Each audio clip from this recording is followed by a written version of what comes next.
Our applications need to be robust, resilient, and continue to operate even if things go wrong, such as equipment failure or some other type of application-related problem. We can do this through clustering, having load balancing, and having a number of units, servers working together to share the load, so that even if one server went down, the others could continue to provide support.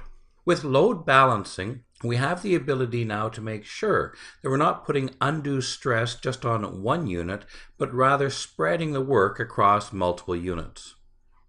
We can put in redundant servers.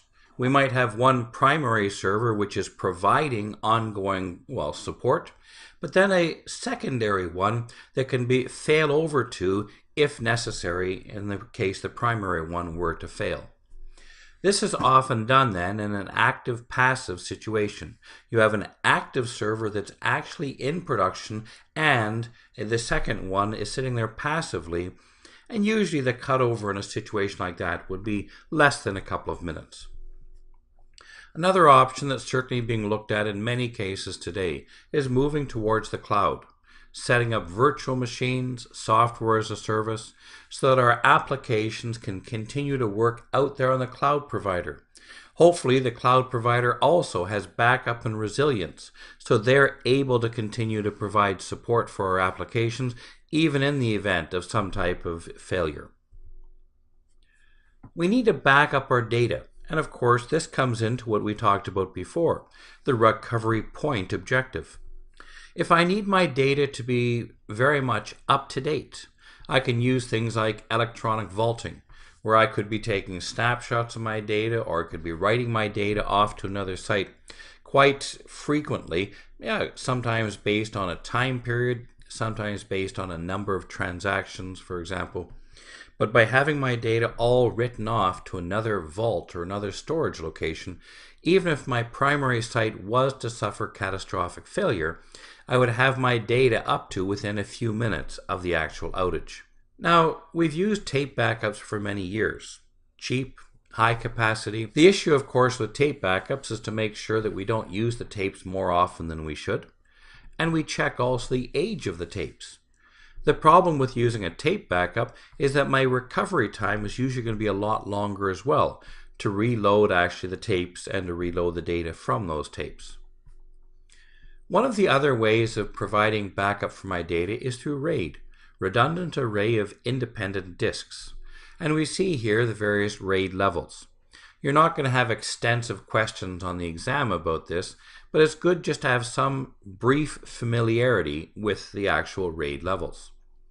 With RAID level 0 has nothing to do with, we can say here, robustness or resilience. Quite simply, RAID level 0 is all about performance. By striping or breaking my data up across multiple data centers and data sets, I can actually write my data to several disks at once. This allows me to greatly increase my write speed, but also greatly increase my read speed. However, it does have the disadvantage that if any one of, say, those 2 or 3 disks failed, then all of my data has lost its value. A more expensive option is, of course, RAID 1, mirroring, where my data is actually mirrored across 2 different data sets. Even if one data set went down, I would still have all my data available. But that means I've duplicated all of my actual data storage. We don't really use RAID 2, it wasn't economically feasible, nor do we use RAID levels 3 or 4. Now RAID levels 3, 4, and 5 are all kind of the same thing. When we write our data, we actually stripe it across multiple drives. But when we write with RAID level 3, we also calculate a parity bit. This would allow us then to rebuild data if any one of those multiple drives was lost. At RAID level 3, however, that parity bit is calculated at a byte level, which is just too small. So RAID level 4 did exactly the same. Stripe my data across multiple drives, but now calculate the parity at a block level. Well, one of the problems with this is you ended up with an imbalance in the use of the drives. So that's why they came up with RAID level 5, which is really just RAID level 4, but now where instead of keeping all of our parity bits on a dedicated parity drive, we actually then just interleave the parity bits across all of the data drives as well.